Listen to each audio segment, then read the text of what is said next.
If I tell you to imagine a couple you think are very much in love, who would you think about? What kind of a couple is it? Most people think that love is something we can define easily, but I think love is unique. It doesn't have a perfect definition.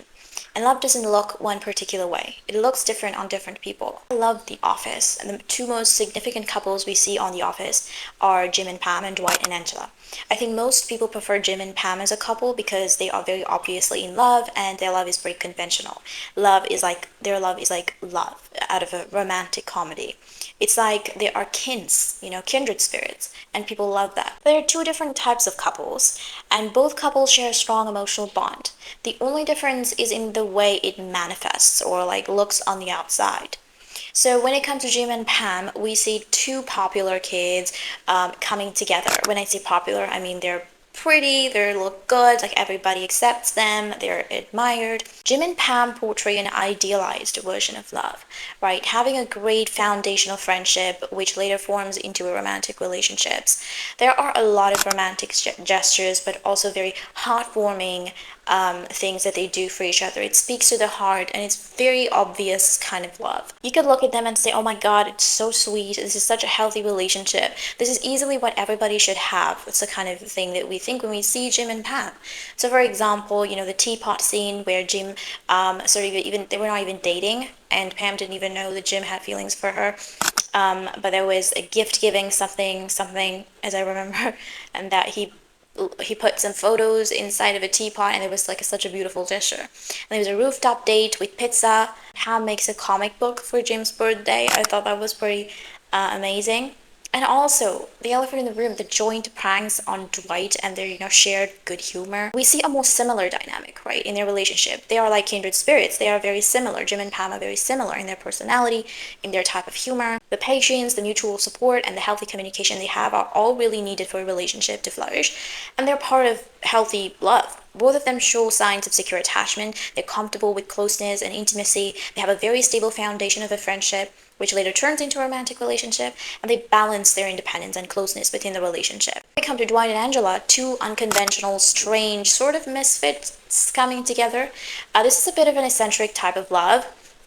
Because it's messy, it's sort of unconventional type of love that rom-coms won't really accept. It looks mundane and too structured.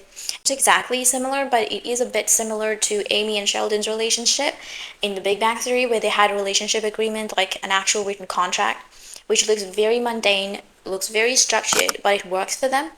So my point is Dwight and Angela's relationship looks structured and it's secretive. It doesn't look like a conventional, like what a normal couple would do.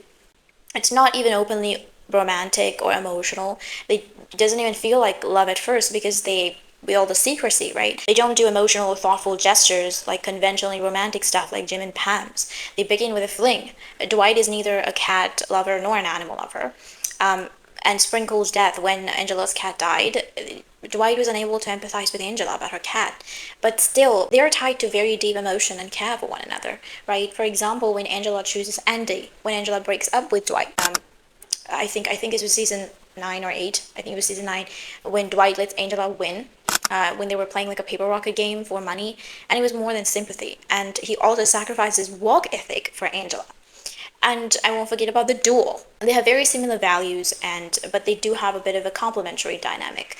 Angela is more like a follower in the relationship, and Dwight is sort of a leader. But in both couples, in Jim and Pam as well as Dwight and Angela's, we have mutual attraction, we have mutual reciprocity, and we have compatibility. Jim's teapot gesture would be Dwight's sacrificing his work ethic that he values so much, just to have Angela not get fired. Or there was an episode, I don't know, I don't know if it was in like the traditional, like the Office series, but I saw this on YouTube. Oscar got mad and he sort of had a tantrum and Angela was in his way. He sort of pushed her and Dwight got really mad and tried to push him back. Well, considering all those things, that's very deep loyalty. When Jim says, I love you, Dwight will probably be the one to get Angela a basket of beets instead of I love you.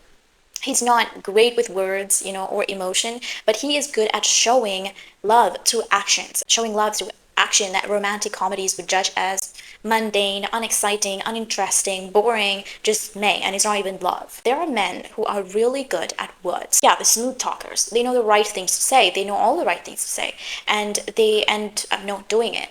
They know the right moves, the right gestures that sort of represent this idealized love in rom-coms. And they say what they think you need to hear.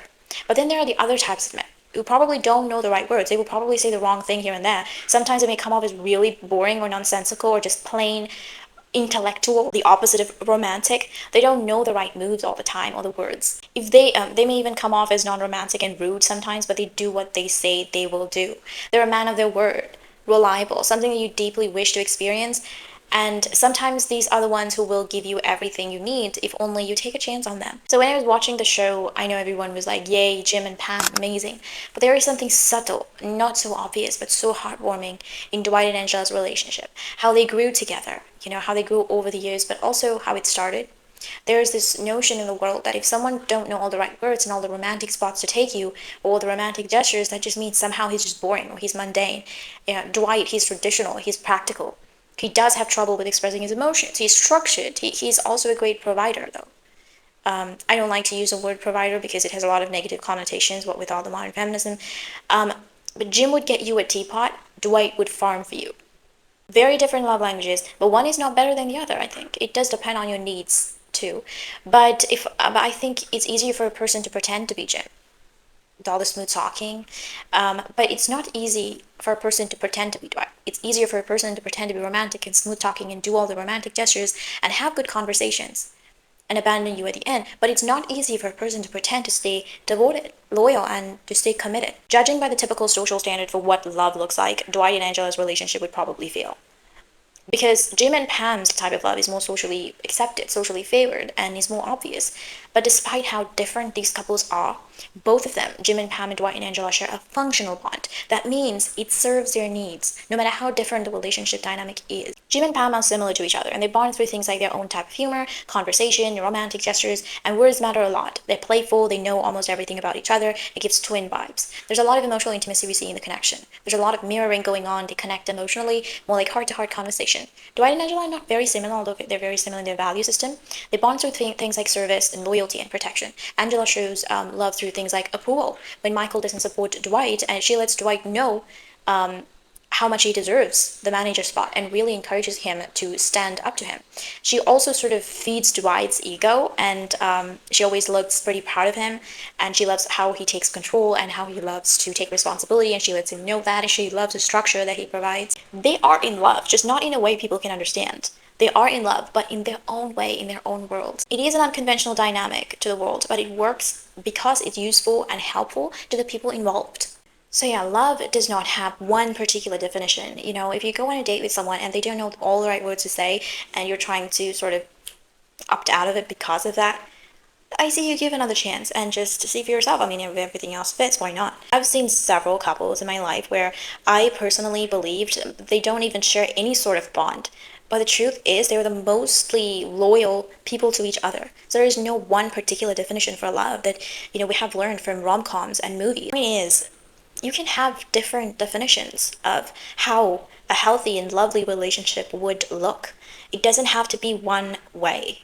And also mundane or like structured and ritualized does not mean that it lacks joy. That's all I have for you today. If you enjoyed the video, make sure to leave a thumbs up and leave a comment down below and subscribe to my channel for more videos. I will see you in my next video.